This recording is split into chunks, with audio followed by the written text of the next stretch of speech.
This coming March, ang movie na Martyr or Murderer ay marirelease sa ating bansa. Kahit tapos na ang eleksyon, hindi ko alam kung nakakatulong ang mga ganitong movies or narrative para mag-unite tayo. But I understand, rights ito ng mga tao na gustong gumawa ng movie.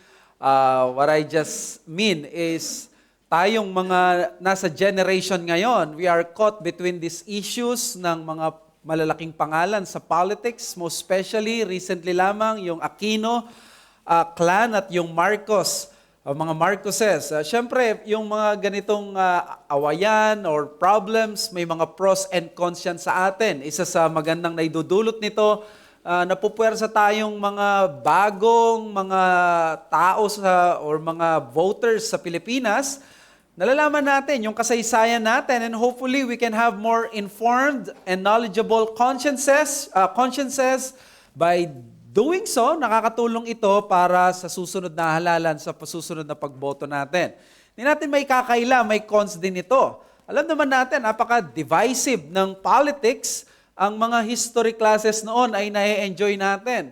Bagamat may mga kaklase kami noon na nagkakaroon ng mga ano man tawag ng conspiracy theories patungkol kay Aguinaldo, kay Bonifacio, kung ano man, pero walang gaanong awayan. Ngayon, nagkakaroon ng awayan dahil sa pag-aaral ng recent history.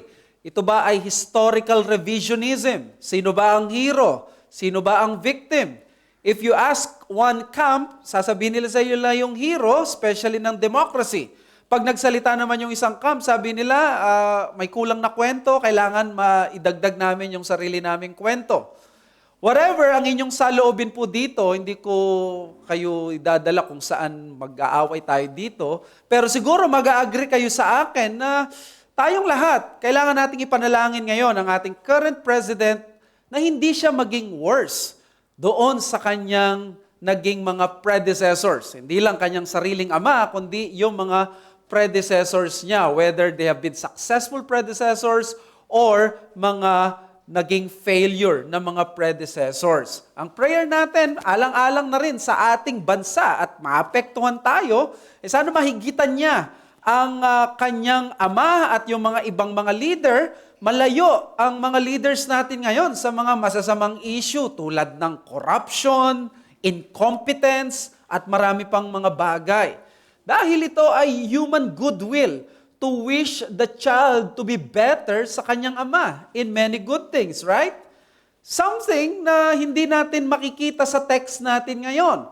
Because sa ating pag-aaralan, this child ay hinigitan niya ang kanyang tatay sa masama. And of course, we are talking about the very first son sa kasaysayan, and that is Cain.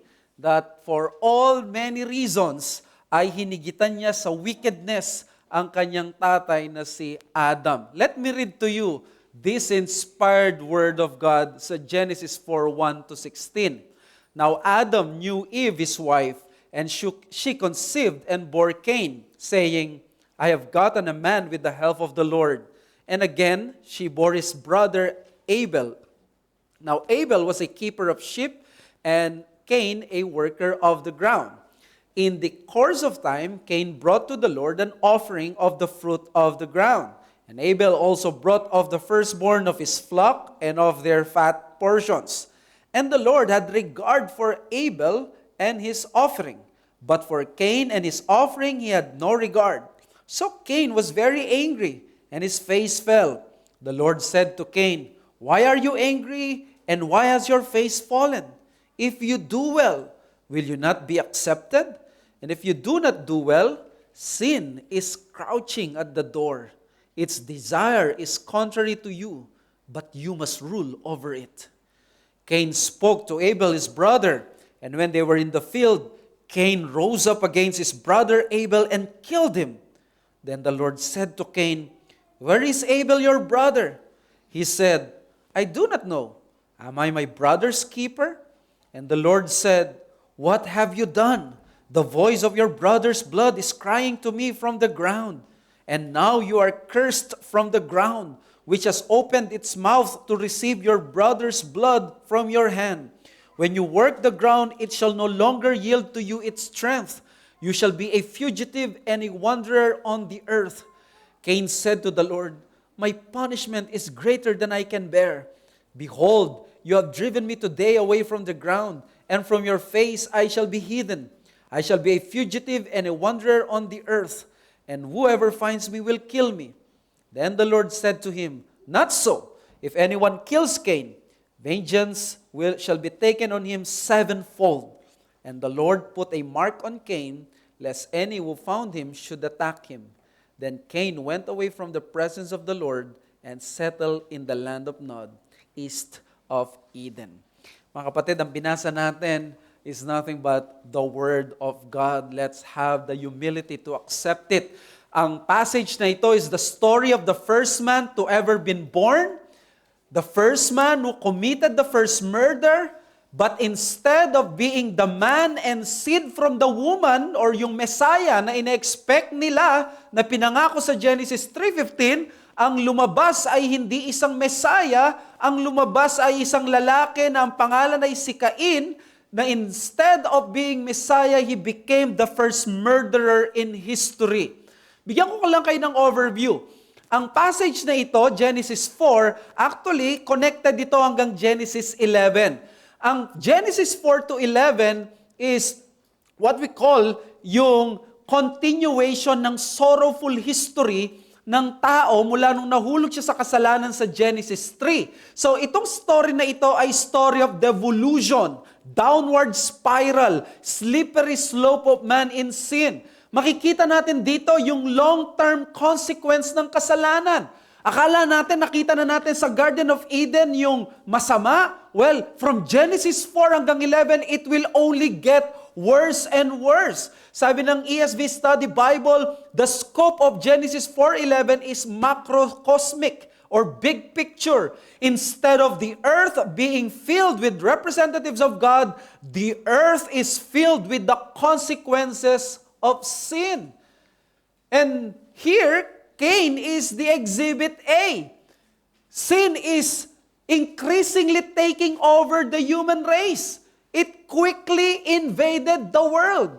That is why yan ang ating series title. Sin invades the world because dito sa Genesis 3, hindi lang sa Garden of Eden na natili, sinakop niya ang lahat ng tao, lahat ng lugar, lahat ng area na nagwo-work ang tao, lahat that involves man, sinakop ng kasalanan. It darkened the whole planet with its heinousness and curses. The beautiful world God created is now the home of the sinful. It is now the place of the rebellious creatures. Narito ngayon ang mga nakakagulat na kwento mula sa Genesis 4 to 11. Sample, Cain, minurder ang kanyang sariling kapatid. Hindi niya minurder ang ibang tao, sarili niyang kapatid. In Genesis 6, in Noah's time, ano yung commentary? The wickedness of man was great in the earth, and that every intention of the thoughts of his heart was only evil continually. The result was a universal flood that drowned all men except 8. And of course, who will forget Genesis 11? This is the capstone of all this crazy and shameful degradation of man. The whole human race in Genesis 11 rose up against God. Ang nag-create sa kanila, hindi lamang sila gustong magkasala, gusto nila hindi lang i-take over ang earth, pati yung kalangitan gusto nilang i-take over by establishing this Tower of Babel.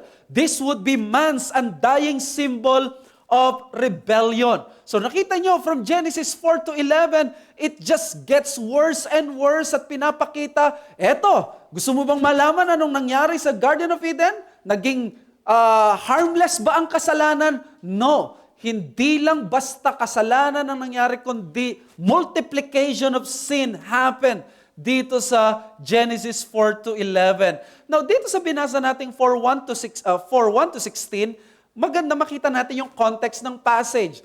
This is the very first example ng downward spiral of man. Si Cain ang exhibit A. Susunod niyan, si Noah, sila Lamech at mga iba pa. But you see, dito sa makikita natin, this is the man who killed his one and only brother. While Genesis 4 mentions Abel or Abel, alam niyo ba ang chapter 4 is actually focused on Cain. Cain was mentioned 16 times while Abel was only identified 7 times. At ang laging address pa sa kanya ay Cain's brother, Cain's brother. So ang focus talaga ng Genesis 4 is si Cain. Yung murder talaga ang tinutumbok ng author ng Genesis. Siguro tatanungin natin, bakit? Bakit yung pagpatay yung pinupunto ng Genesis author? Gusto pong ipakita ng author. Ito yung kinahantungan lang naman ng pagkagat ni Adam and Eve doon sa prutas ng tree of knowledge of good and evil. Gusto niyang ipakita, harmless ba yung kasalanan? Maliit ba na bagay ang kasalanan? O heto, in Genesis 2, the man and the woman were naked in righteousness. After nilang sumuway at inaway ang Diyos sa Genesis 3, pagdating sa Genesis 4, nagpapatayan na sila. Look at that. Genesis 2, they were naked. They have no shame dahil nga hindi nila kailangan mahiya. But in Genesis 3, nilabanan nila lang ang Diyos. Genesis 4, sila na ang naglalaban. Wow, it escalated so quickly. But that is the point of Genesis 4. The nature of sin is that it escalates quickly and easily. Ang bilis kumalat ng sin. Napaka ma-impluwensya ng sin.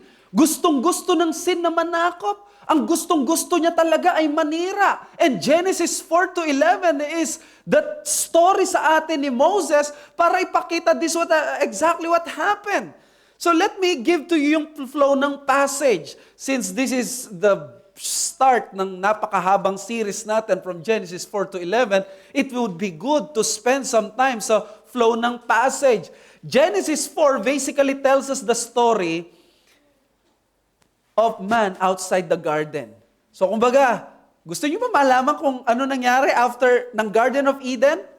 Did it improve yung kanilang situation? Siguro tumino na yung mga tao, they've learned their lesson, or did they go worse?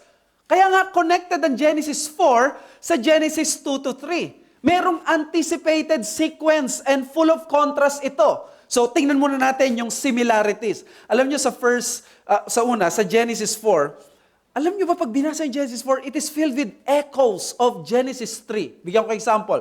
Genesis 4:9. Then the Lord said to Cain, "Where is Abel your brother?" Hindi ba ganito rin ang Genesis 3:9? But the Lord called to the man and said to them, "Where are you?" Oh, nandun din, nagtatanong ang Diyos. How about sa chapter 4 verse 10? And the Lord said, sabi niya kay Cain, "What have you done?" Di ba ganito rin ang sabi ng Diyos kana Adam and Eve? Genesis 3:13. Then the Lord God said to the woman, What is this that you have done? Genesis 4:11. Sabi ni Yahweh kay Cain, "Now you are cursed from the ground." Hindi ba ito yung sinabi rin sa Genesis 3:17? "Cursed is the ground because of you, in pain you shall eat of it all the days of your life." Genesis 4:16. Cain went away from the presence of the Lord and settled in the land of Nod, east of Eden. Ito yung Genesis 3:24 last week, di ba? He drove out the man and at the east of the Garden of Eden. Ano ba yung gustong ipakita? Bakit mayroon laging echoes?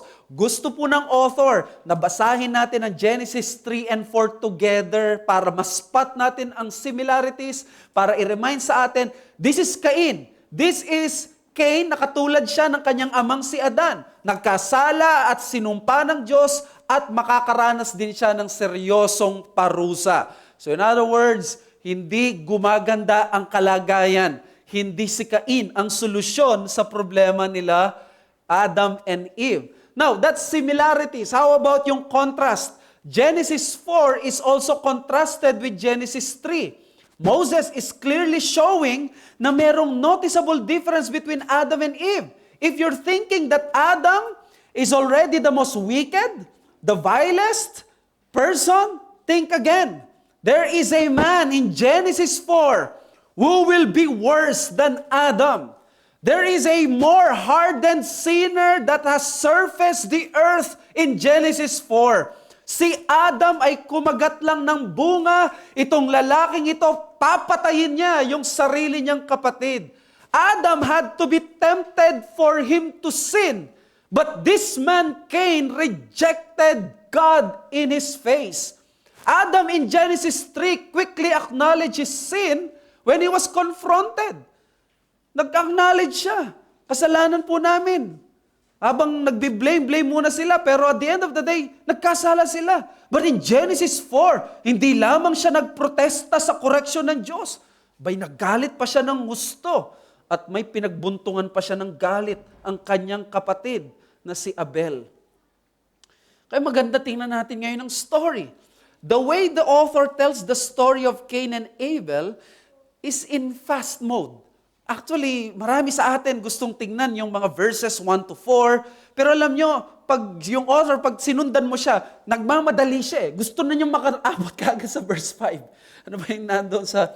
Gusto na kagad pumunta doon sa pag-aalay nila sa verse 5. But for Cain and his offering, and he had no regard. So Cain was very angry. Kaya mabilisan lang yung pagkukwento, no? So ikwento ko na mabilis sa inyo. Sa verse 1, I have gotten a man with the help of the Lord. Pinanganak si Cain. Bunga yon ng relasyon nila Adan. Ito yung first na naipanganak na tao sa kasaysayan.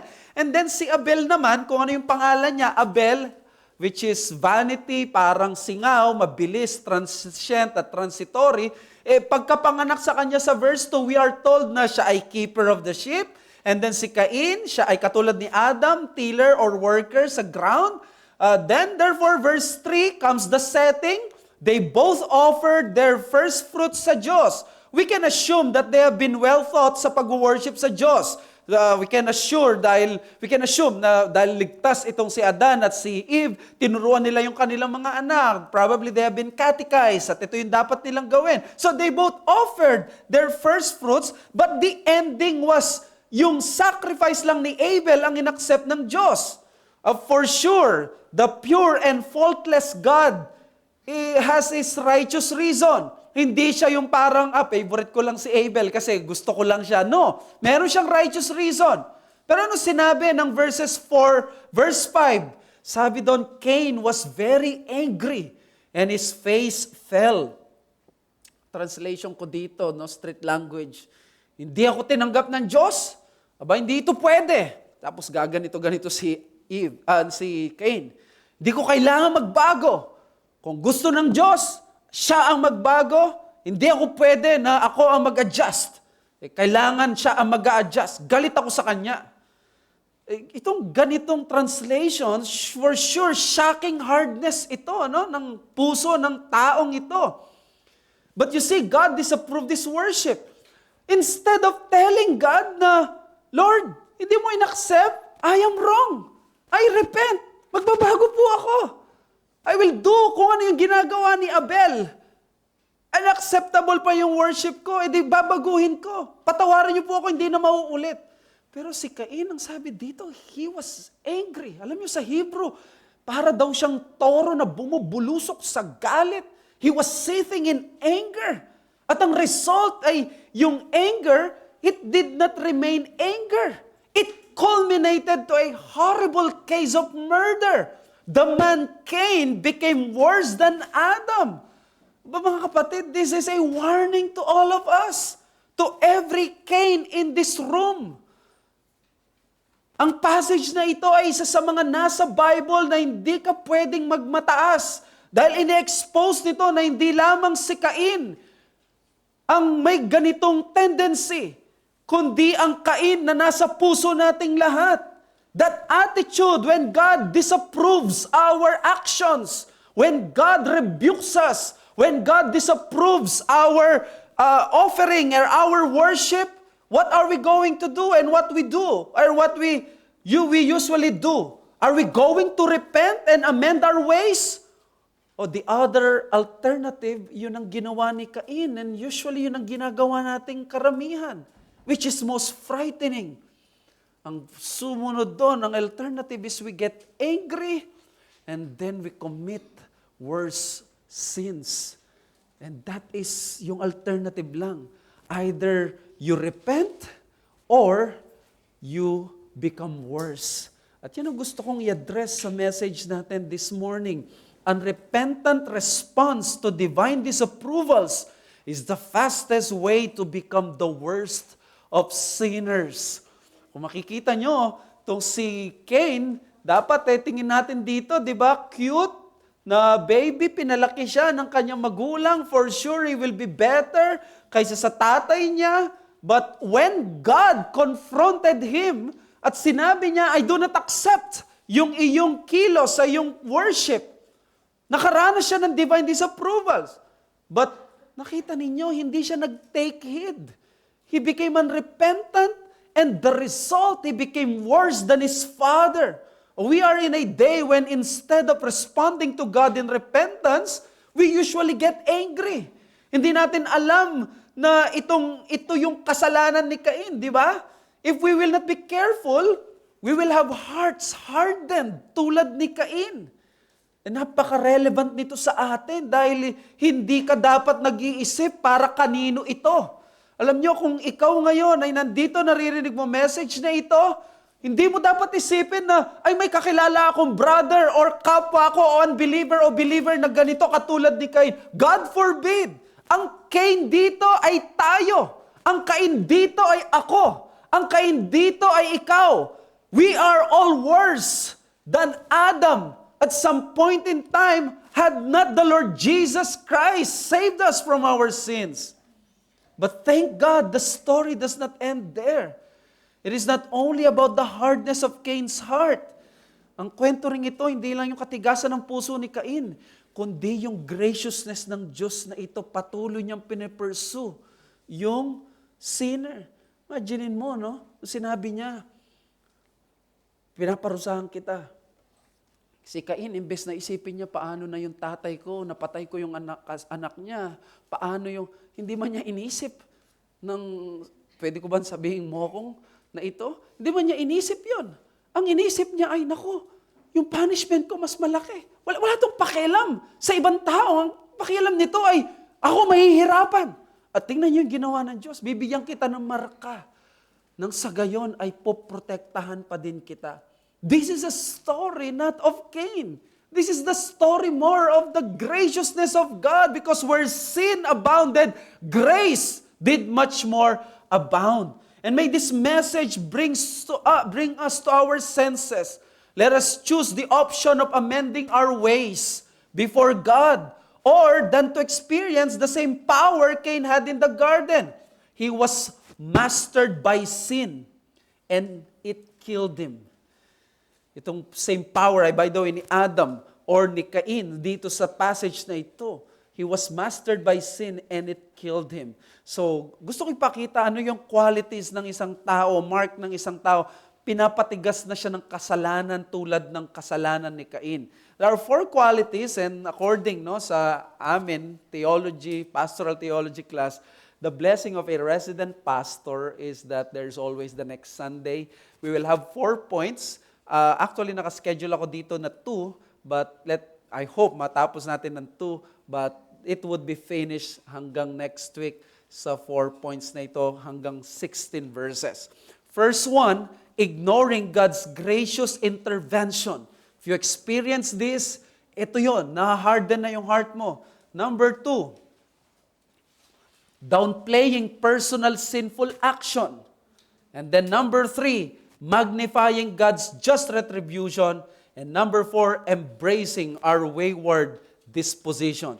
These are 4 marks or description ng isang tao na tumitigas na yung kanyang puso sa kasalanan, na hindi na siya nagiging repentant sa divine disapprovals ng Diyos. Sa verses 1 to 8, ignoring God's gracious intervention, in an act of unbelievably gracious condescension, Yahweh made an intervention instead of judgment to the offensive sin of Cain in his offering to him. Ano ba dapat gawin ng isang banal na Diyos? Kung nagkamali ka sa kanyang presensya at nag-offering ka, nag-worship ka, hindi ba dapat ang gagawin ng Diyos sa'yo, pwede ka na niyang patayin on the spot? Nagkasala ka eh. Pero alam niyo ba dito, ang sinabi ng Bible sa verse 5, nung naging angry si Cain, biglang nagsalita ang Diyos kay Cain nang sinabi niya, "Why are you angry?" Hindi man nagtanong o lumapit si Cain sa kanya, "Lord, what's the problem?" Hindi. Ang Diyos ang lumapit, ang nag-pursue.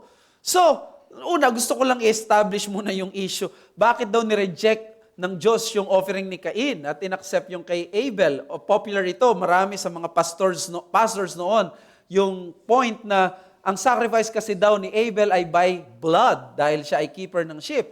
Yung sacrifice ni Cain, grain offering, farmer siya. Tingin ko dito, no, ini-impose natin yung later on revelation ng Mosaic Covenant para i-impose dito si Genesis 4. This is now mostly being rejected ng mga scholars dahil ang Old Testament, pareho naman palang ina-accept pati yung grain offerings.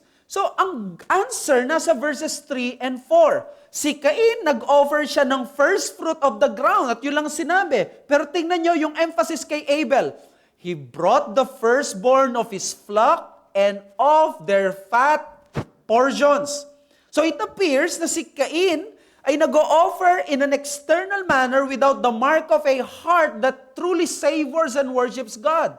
Sinigundahan naman ito ng New Testament commentary sa Hebrews 11:4. By faith, Abel offered to God a more acceptable sacrifice than Cain, through which he was commended as righteous, God commending him by accepting his gifts, and through his faith, though he died, he still speaks. So in other words, ang offering ni Abel ay offering of faith, ang offering ni Cain ay hindi offering by faith. Kitang-kita naman sa kanyang uri ng offering. Ito yung tao na nais mag-offer at mag-worship sa Diyos, pero in his own terms.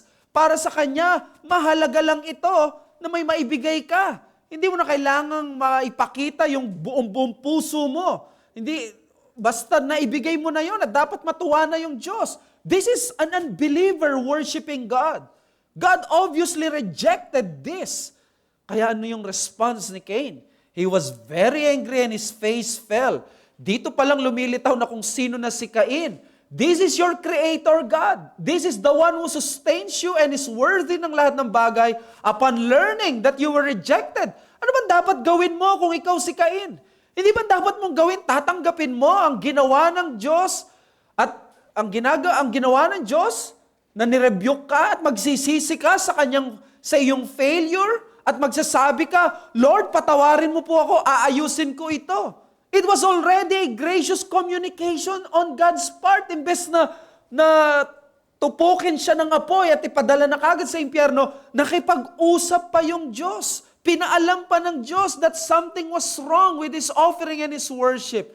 But you see, instead of promising that he will never do such faithless kind of offering, ang ating mama, siya pa yung nagalit. Lilitaw na umuusok pa pala siya sa galit. But you see, God is super gracious to this man. In verse 6, ang Diyos pa naman ang lumapit sa kanya at sinabi niya, why are you angry? Why is your face fallen? If you do well, will you not be accepted? Mga kapatid, what an act of condescending mercy. Let me give you again a street translation. O Cain, bakit nagagalit ka? Why don't you try it again? And this time, itama mo na yung puso mo. Mag-offer ka na may sincerity at love sa puso mo tulad ni Abel. Still, kung makikita nyo, hindi nagbago si Cain. Hindi man siya nag-attempt. Pero anong ginawa ng Diyos? Nagpursige pa rin ng Diyos. Itinuloy pa rin ng Diyos ang warning. May binigay siyang gracious encouragement, pero hindi sumuko ang Diyos. Pagdating ng verse 7, siya pa rin ay nagbigay ng warning. At listen to this warning. If you do not do well, sin is crouching at the door. Its desire is contrary to you, but you must rule over it. Mga kapatid, this is a heavenly word from God Himself na dapat hindi lang si Cain ang makinig, kundi pati tayo. Kung ito'y galing sa Diyos, this is very weighty. Pinicture dito mismo ng Diyos ang sin. Dinescribe niya ang sin in a frightening yet hopeful manner, sabi ni R. Kent Hughes. Ito daw ay katulad ng isang ferocious beast waiting at the door. Grabe yung graphic, no? Yung pagiging concrete. Ang Hebrew kasi concrete language siya, no? Ang English conceptual language lang siya. So medyo mas mabulaklak ang Hebrew language. Dinescribe niya yung sin sa isang powerful image. Ang sin daw, sabi ni Yahweh kay Cain, pag hindi ka nakinig, eto ang mangyayari. Ang sin, alam mo ba, para yan na leon, na parang tigre yan.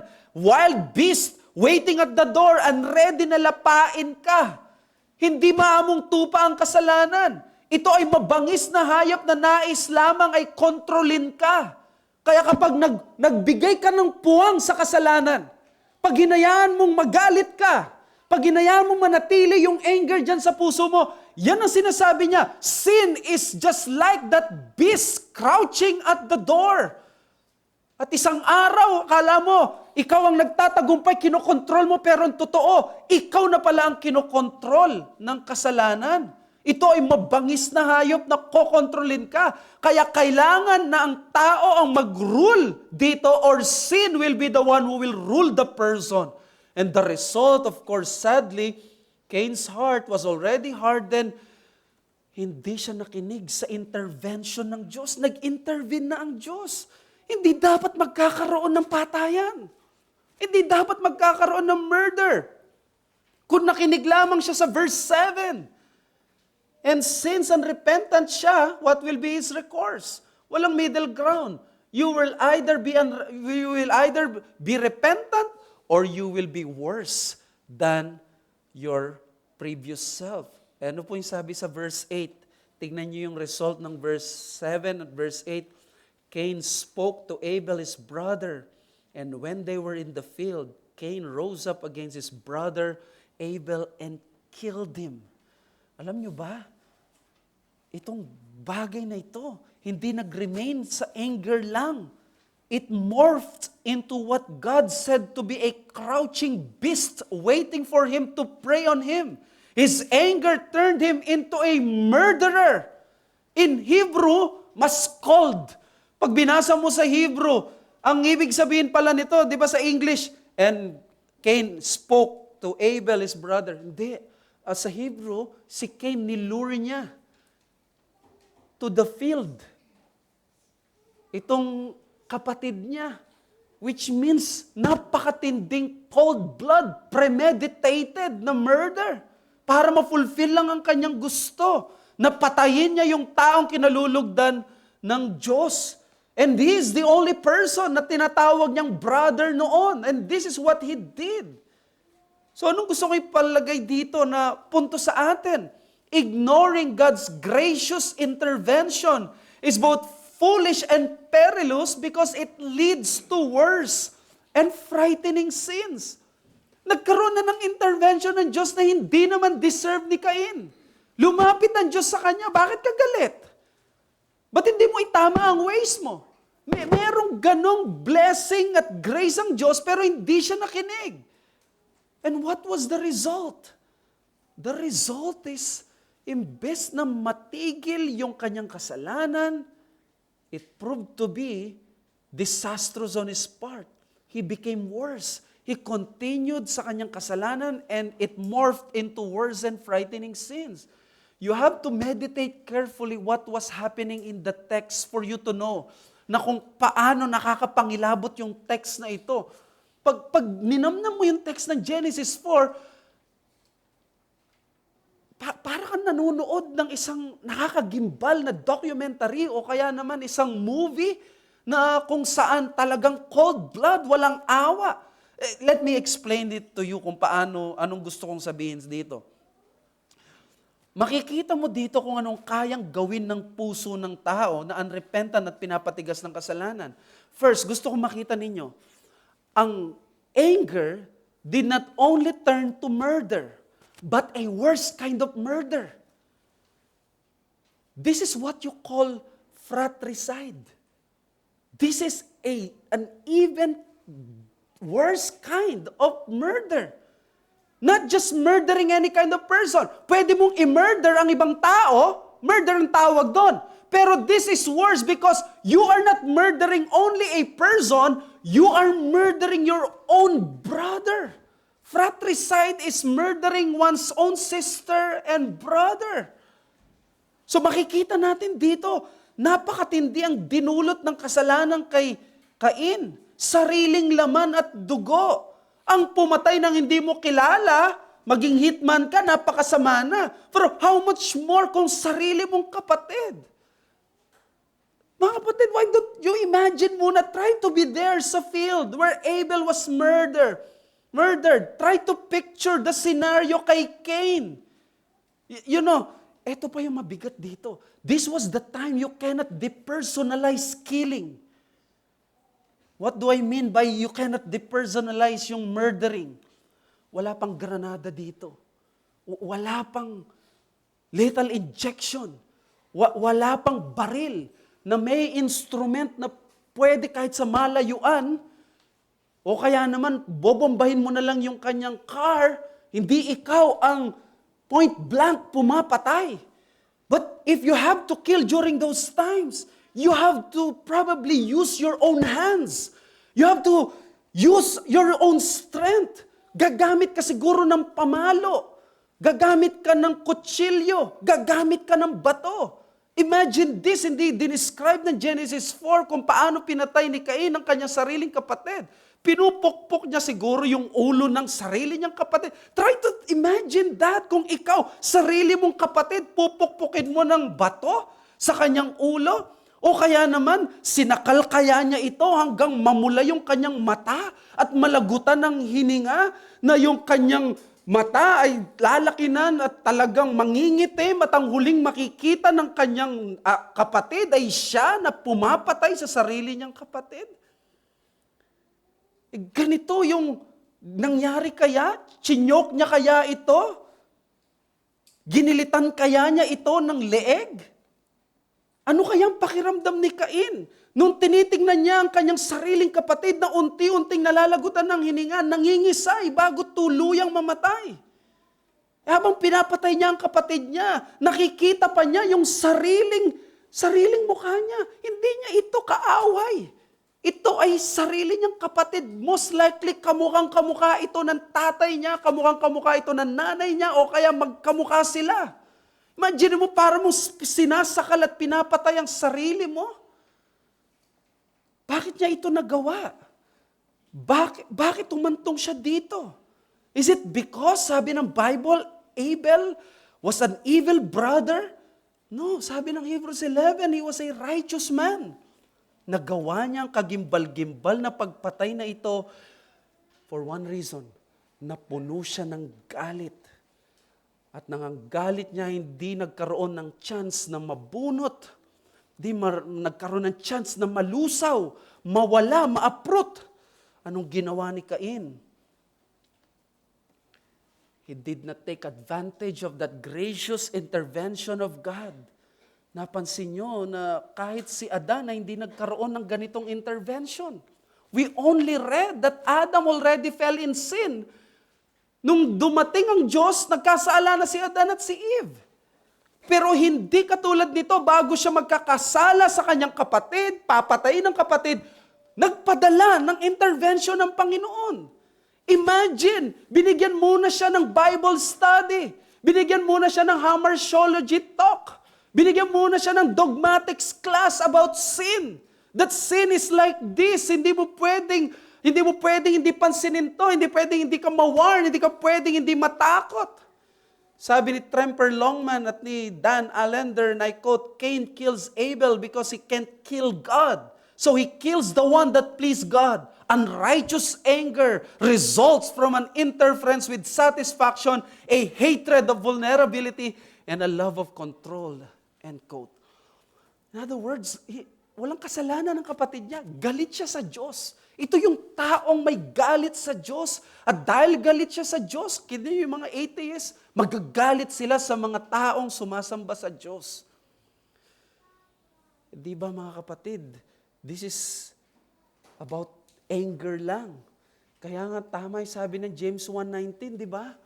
Ang tunay na malagong Kristiyano, anong gagawin natin? Let us be quick to hear, slow to speak, slow to anger, because anger is dangerous.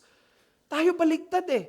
We are slow to hear, we are quick to speak, we are quick to anger. That's the spirit of Cain.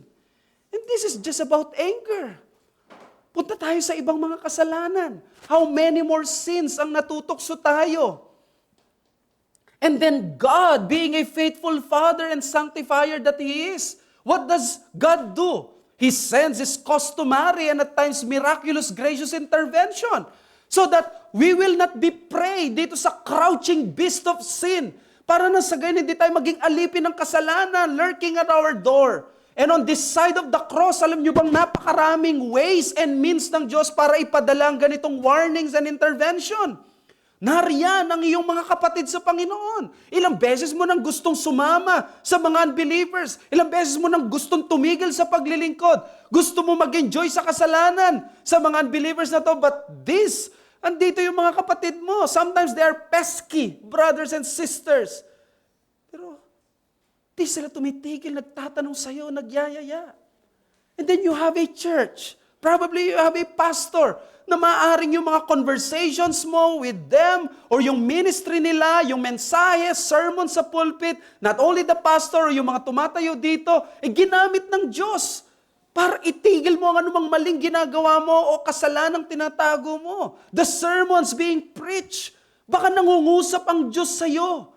Abay, huwag mong patigasin ang puso mo. Baka ito ang intervention na ginagamit ngayon ng Panginoon na hindi mo alam, baka papunta ka dito sa worst kinds of sins. Sin is just like that. Kapag nako-convict ka ngayon, huwag mong palampasin. Sin is like a crouching beast. Naghihintay ng pagkakataon yan. Pag nakasilip ng pagkakataon, i-devour ka niyan. Do not let your small sins become bigger sins simply because you did not take heed sa gracious intervention ng Diyos sa buhay mo. As one Puritan said, the problem with little sins is that they don't stay little. Ano sabi ng 1 Corinthians 10:12-13? Therefore, let anyone who thinks that he stands take heed lest he fall. No temptation has overtaken you that is not common to man. God is faithful and He will not let you be tempted beyond your ability, but with the temptation, He will also provide the way of escape that you may be able to endure it. Sa basketball, kung familiar kayo, all-star ngayon sa NBA, dahil team sport ito, kailangan para magkaroon susi sa kahit gaano ka kagaling individually as a player, hindi ka magtatagumpay, mananalo kung hindi mo i-utilize yung mga teammates mo. Sa play ng basketball, napaka-common yung tinatawag na screen. Na habang nagda-drive ka, o kaya hawak mo yung bola, may magi-screen doon sa defender. May tutulong sa'yo, parang sa gayon malampasan mo. You will get past the defender, o kaya naman makakuha ka ng space from that defender, at magkaroon ka ng large percentage na shot. High percentage shot. Tingnan mo yun. Kailangan mo yung teammate mo. Dito sa Christian life, mas lalo mong kailangan ng teammate. Huwag na tayong lumayo. Ang teammate dito ay ang mga members. Ay ang iglesia. Ang iyong pastor, ang mga kaibigan mo. That is why run away from wars and bigger sins of tomorrow. How? By running away from small sins today. That is a very practical challenge.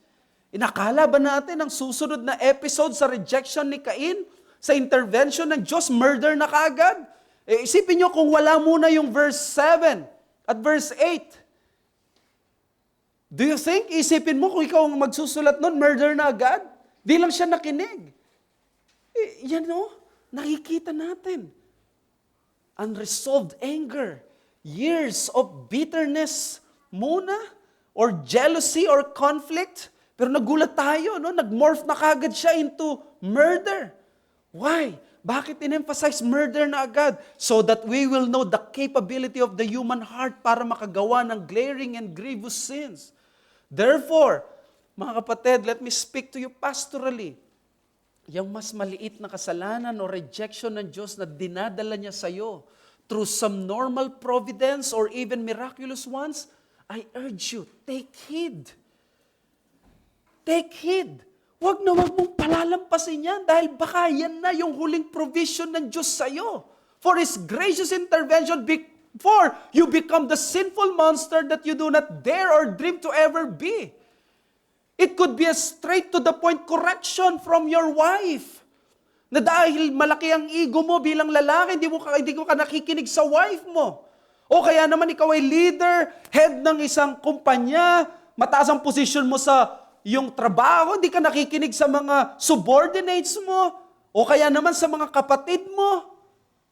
Oh, look at this. Baka yan ang pinapadalang correction or ministry ng intervention ng Diyos. O kaya naman, sa meditation mo sa Word of God, narinig mo yung preaching, nangungusap ng maliwanag sa'yo. Pero parang katulad ka kay Cain, determinado ka na magkasala, determinado ka sa sarili mong direksyon. Huwag mong gagawin yun, kapatid. Sayang yung ganitong pagkilos ng Diyos. Ang Diyos pareho nakikipag-communicate kay Cain at sa atin. Ang tanong, magiging katulad ba tayo ni Cain? Will you take all the warnings, the rebukes, the corrections, and convictions that go unheeded? Oh, don't, brother. Don't, sister. Ang anger na di na-uproot ay naging murder kay Cain. Anger yun. How about lust? Could it be na ang little lust na unmortified ngayon will be a fornication or an adultery tomorrow? Ang sinasabi mong innocent flirting sa iyong workmate ngayon, if not stopped, could be a full-blown affair in these coming days. Last February 2022, someone admitted to me na nasa romantic relationship siya. Today, that relationship is still intact. Pero wala na siya sa church. You see, it operates so smoothly and innocently sa inyong mga members na hindi naman providentially hindered sa pagsamba o sa mga private meditations nyo na pinababayaan nyo o sa inyong mga prayer time na nagiging prayerless na kayo. Tomorrow cannot be simply coldness or lack of commitment. Probably pwede maging apostasy na yan. Later on, pag hindi napigilan. And how many people na nasasanay sa ganito? Remember, you are a creature of habit. And bad habits die hard. Nakakasanay ang mga bad habits, hindi ba? Nagugustuhan natin. Slowly. Kaya sabi ni Hamilton, ang Genesis 4 daw, hindi niya sinusupply ang lahat ng answer, pero ang concern niya talaga is, what if God says no to you? Di ba yan ang isang challenge sa atin kung anong gagawin mo pag ikaw ay na-reject ng Diyos. Well, look at ourselves, mga kapatid. Are we not committing spiritual fratricide when we let anger sa ating brothers and sisters unmortified? When we allow it to destroy our relationship, na pwedeng magkakasiraan na tayo ng tuluyan, will you let spiritual fratricide be one of those sins na ipagbibigay sulit natin sa Panginoon? Sigurado ako na hindi natin gugustuhin yan. Wala akong alam dito sa iglesia na gugustuhin ang mga bagay na yan. Kaya kung nagkakaroon ka ng anger sa kapatid mo, nangyayari yan dahil makasalanan tayo. Whatever you're going to do, kahit gaano ka magpakabanal, darating ang point na may magagalit sa'yo at magagalit ka sa ibang tao. Pero ito yung appeal ko as your pastor. Kill it. You have to kill it. We have to kill it. We cannot let it grow and infest our hearts. Because later on, it will not just simply be kind of a little kind of bitterness in the heart, but it will be a wild beast that will destroy us. Brethren, as your pastor, wala akong nakikitang member na nasisiyahan sa anger. We all don't want this. We all want to uproot it, and that is good. Now let us unite by the grace of the Lord Jesus Christ. Let us unite with that spirit. Let's kill it. Let's kill it. I don't care kung sino o may anger sa'yo, ikaw may anger, o anumang kasalanan nila, anong kasalanan mo sa kanila, let's all kill it because it will not be good sa ating mga spiritual lives at sa ating mga iglesia. We will not be Cain to our brethren. We do not want to have Cains in this church. We have been forgiven by Christ. What we want is those little Christ dito sa loob ng iglesia, Christians. And we can do this. You know why? Because there is forgiveness. Because Christ has forgiven us. Meron tayong powerful tool to uproot anger. Magkakasakitan tayo, yes. Pero magpapatawaran tayo because of the cross. Hindi tayo maglalapaan. Hindi tayo lalong magpapatayan. Because we are one family.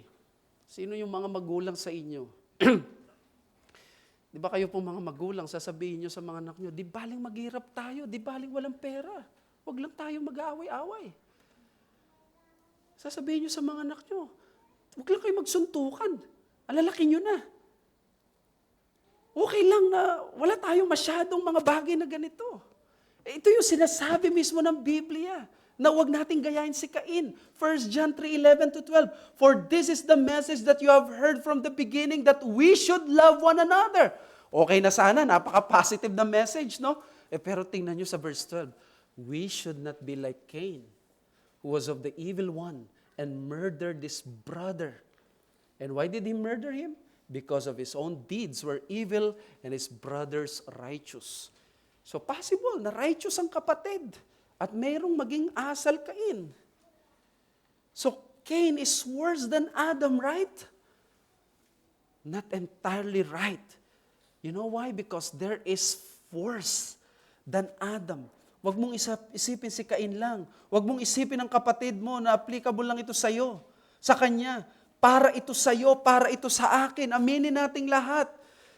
Ang daming beses, paulit-ulit, pinupuntahan tayo ng Diyos na para mag-intervene. Paulit-ulit para tayong si Cain. Determinado tayo magkasala. Determinado tayo na hindi makinig sa Word of God. Did you have those moments nung wala ka ng pakialam? Pero alam mo, kung ano ang heart-wrenching doon, dumating ka sa point na parang, I don't care anymore. Ayoko na. Gusto ko na, bahala na siguro sila, o bahala na ang ministry, bahala na ang gawain, bahala na ang iglesia. Siguro isipin mo, dumating ka sa point, bahala na ako kung magkakasala ako. Gustong-gusto mo yung kasalanan. Ganito yung ginagawa ng mga tao na nakikipagrelasyon sa unbelievers or mga nag-aasawa. Alam niyo kung ano yung heart-wrenching doon? Yung time na wala ka ng pakialam, pero ang Diyos may pakialam pa siya. Do you know these moments na wala ka ng pakialam pero may pakialam pa rin ng Diyos? At alam niyo, ginagawa niya, pinigilan ka niya sa maling desisyon na pagsisisihan mo habang buhay. Para lamang hindi tuluyang bumigay ka at para lamang hindi ka tuluyang masira. Bakit?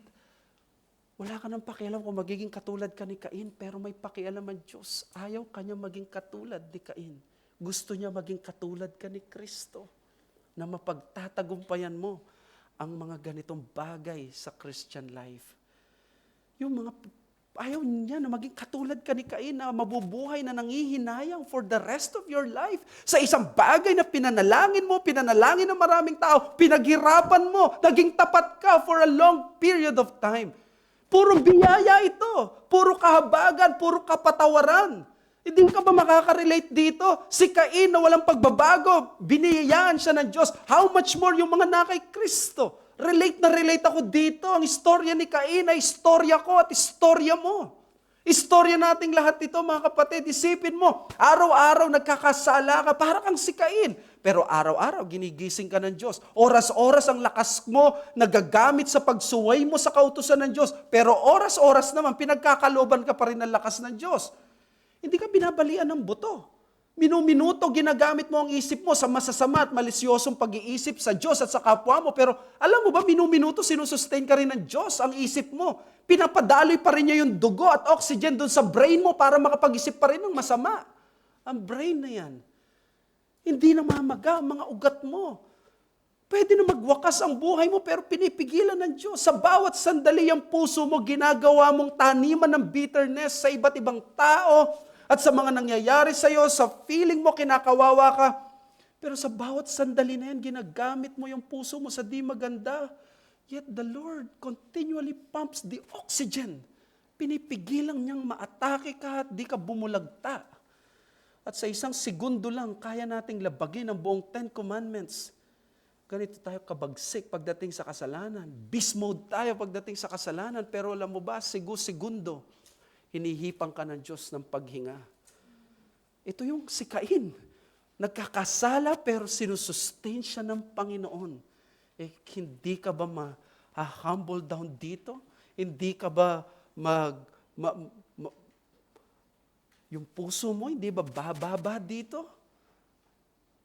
Kinakahabagan ka ng Diyos para manatili kang buhay. Para ikaw ay manatiling ligtas. Pero nung gagawin ng Diyos para i-sustain ka, bubuhusan ka niya muli ng biyaya at kahabagan at kabanalan at katwiran at pag-ibig at kapatawaran habang siya naman araw-araw binubuhusan mo ng pagsuway. Downward spiral of sin, consequences of the fall. When will it stop? Salamat may Kristo. The second Adam, yun ang tunay na man, na yun ang nagpatigil sa lahat. Alam niyo bakit? Minsan may isang theologian nagsalita sa United Nations. Sabi niya, alam niyo bakit hindi natitigil ang giyera? Kasi si Nation A, lalaban dito, gaganti si Nation B. Nations babaligtad, ganito, ang laban yan for the generation. The solution to peace is the cross because nung si Kristo sinampal siya, hindi siya sumampal muli. Nung dinuraan siya, hindi siya dumura. Sinuntok siya, hindi siya sinuntok. Nung siya ay pinatay, hindi siya gumawa ng paraan para pumatay sa mga kaaway. Si Jesus Christ is so different from Cain. Si Cain, pinatay niya yung kapatid niya. Si Jesus namatay para sa kapatid niya. Ay kung wala ka kay Kristo, ano pang hinihintay mo? Nandito si Kristo. Siya ang makakapag-uproot ng mga problema yan, yung mga sama mo ng loob sa mundo, sa magulang mo, sa mga ibang tao. Yung anger, si Christ, hindi lang niya alisin ang anger, ililigtas ka niya. May former member tayo na good friend ko hanggang ngayon, and I want to use his testimony. Sabi niya, inayaan daw muna niya mangyari lahat, na aksidente siya, na may problema. I mean, he was backslidden for many, many years. Alam mo, he came back. He came back, nung siya ay nagkaroon ng serious problem. At nung nagkaroon siya ng serious problem, sabi niya, hindi ko na kaya, pass. Lumapit siya, at tinekid niya yung intervention ng Diyos. Many years. 5 years, 6 years, wala sa church. Pero yun, napakarami niya. Na-aksidente siya, daming problema. Alam daw niya, naungusap ang Diyos, pero bumalik siya. At nung bumalik siya, tinekid niya yon. Alam niyo kung nasan siya ngayon? He is a faithful member of a Reformed Baptist church in another country, persevering despite the many challenges sa kanyang work, life, marriage, and family. It takes that gracious intervention ng Diyos. But the question is, if it will come, and when it will come, what are you going to do with this? Oh, may the Lord grant you that grace na huwag mong palalampasin. Let us pray. Father, we thank you for your gracious intervention sa kasalanan namin so that we will not proceed into worse sins. There is a man worse than Adam, and his name is not only Cain. His name is all of us. But we thank you through the Lord Jesus Christ, we can be different than Cain. We can be different from the first Adam. Thank you, Panginoon, sa kabutihan mo kay Cain. Mas kami tiwala na mas magiging mabuti ka because of the Lord Jesus Christ. Salamat, Panginoon. At iligtas mo ang mga wala pa kay Kristo. Palaguin mo ang mga na kay Kristo. In Jesus' name we pray. Amen.